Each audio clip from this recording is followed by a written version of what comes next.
Okay, guys, I'm gonna get started now. Okay. Hi, my name is Reedy, and today I will be talking to you about nucleic acids. In the chat below, I have shared a link to the Google Docs that you can make a copy of and fill out while listening to the presentation. Hello, my name is Dr. Doofenshmirtz, and today I am filling in for Miss Reedy, who unfortunately can't make it today because of a terrible ear infection that I may or may not have caused. Shh, it will be our little secret.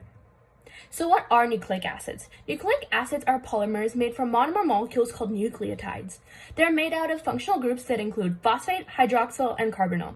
Their purpose is to store and transmit hereditary information. And if you remember back from grade 11, we studied the process of transcription and how genes are passed down from one generation to the next. And the reason that this is so important is because the information that nucleic acids contain could code for everything from physical to internal traits in all living organisms. Note that monomers are small molecules that join together with other molecules to form larger molecules, and that polymers are the material that make up all living things. As I mentioned in the prior slide, nucleotides are the building blocks of all nucleic acids. If you look at the diagram on the right side on my slide, you can see that the structure contains nitrogenous bases, which are the colored blocks, pentose sugars, which are the gray hexagons, and the phosphate group, which are the blue circles. These are structural pieces of a nucleotide.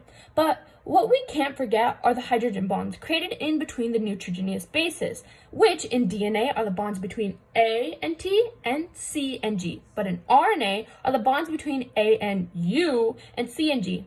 Remember that this I mentioned right now, but I will be reiterating and coming back to this further down in the presentation. Another thing that you can't forget are the phosphodizer bonds, which an easier sciencey term is called sugar-phosphate backbone. This is what nucleotides use to join to create nucleic acid polymers. Remember I told you that nucleotides consist of pentose sugars? Well, there are actually two types of these sugars, ribose sugars, which can be found in RNA structures, and deoxyribose sugars, which can be found in DNA structures. And if you remember correctly from grade 11, we actually learned a lot about DNA. We learned that all living things have DNA within their cells, and we also learned that DNA is a primary unit of hereditary information.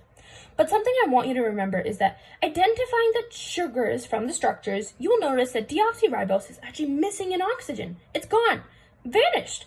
Unlike ribose, deoxyribose only has one oxygen rather than two. Remember that I also mentioned that nucleotides consist of nitrogenous bases? Well, purines are the ones that are double-ring nitrogen bases. They include the bases of anidine and guanine, which can be found in both DNA and RNA. There's also something called pyrimidines. These are the single-ring nitrogen bases, and there are actually three bases that consist under this group. Uracil, which is only found in RNA, thymine, which is only found in DNA, and cytosine, which can be located both in RNA and DNA. The first type of nucleic acid that I'm going to be telling you about today is DNA, which stands for deoxyribonucleic acid. The structure of DNA consists of double helix nucleotides, chains that run in opposite directions. DNA contains deoxyribose sugars, which means DNA is missing an oxygen. And the complementary base pairs of DNA are anidine and thymine, cytosine and guanine. And a fun way to remember this is apples in a tree and car in a garage. The positioning of these base pairs in DNA are pointing towards the interior molecule, and they're held up by hydrogen bonds, which I mentioned earlier. DNA stays in the nucleus, unlike RNA. And if you recall from earlier grades, we learned about structures of plant and animal cells and how the nucleus is a big part of this structure. And lastly, the importance of DNA is that it contains sequences for all of our genetics. And I know I'm about to tell you about math, which kind of sucks, but the rule is that in DNA, there is always equality in quantity between the bases A and T, and between the bases G and C. And the rule is that in RNA, there's always equality in quantity between the bases A and U, and between the bases G and C. Let me walk you through an example. A DNA molecule has 100 base pairs and 20% of anidine. How many cytosine nucleotides are present in the DNA molecule? We know that the amount of anidine will be equal to the amount of thymine in DNA because they're complementary bases. Therefore, A is given as 20%. This means T will also be 20%. And since there are 100 base pairs, we know that we need a total of 100%. But how will we get that? Well, we will add the two 20% that we already have. That will give us 40%. Now, we'll subtract that 40% from 100. 60%. Now, all we have to do is figure out the C and G. We have, since they're complementary base pairs, we know that they'll be the same. So we'll divide the 60% that we already got by 2. That will give us 30%. Therefore, G equals to 30%, and cytosine will equal to 30%. The second type of nucleic acid that I will be talking to you about today is RNA, which some might argue should come before DNA. The structure of RNA consists of a single nucleotide chain and ribose sugars, which means that RNA contains 2 oxygens. The complementary bases in RNA include adenine and uracil, which DNA doesn't have, cytosine, and guanine. And a fun way to remember this is apple under a tree, and once again, car in a garage. Note that RNA does not include thymine.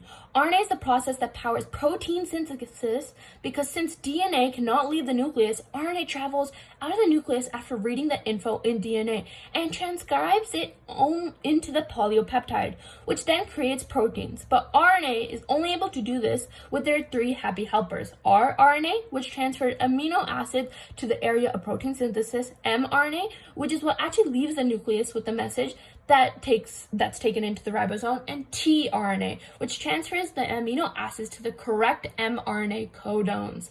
Lastly, just remember that the RNA has a shorter lifespan compared to DNA. Sadly, wah wah wah. The third and last type of nucleic acid that I will be talking about today is ATP, which stands for adenosine triphosphate. The main purpose of ATP is to drive and basically energize all reactions that occur within the body, which is extremely important because it actually carries energy to all the cells in the living organisms. And once energy is carried into each individual cell, chemical reactions start to occur within the body. And this is how our body functions. ATP contains ribose sugars, which means that they have 2 oxygens, and since they contain a carbon, they're also considered an organic compound. And a little helpful tip for you is that if you ever need to identify ATP by its molecular structure, just look at the 3 phosphates aligned next to each other, which actually makes ATP the ideal energy source. Now, why are nucleic acids an important part of the body? Nucleic acids are a significant part of the bodies of all living organisms. This is because nucleic acids are found in every single living organism known to man. And the role they play in these living organisms is a key role because it plays a major role in encoding, transmitting, and expressing genetic information. Nucleic acids are the main information carrying of all molecules of cells. And by directing the process of protein synthesis, they determine the inherited characteristics of all living things. And if you remember from grade 11, we learned that inherited characteristics are passed down from biological parent to offspring, according to the rules of Mendelian genetics.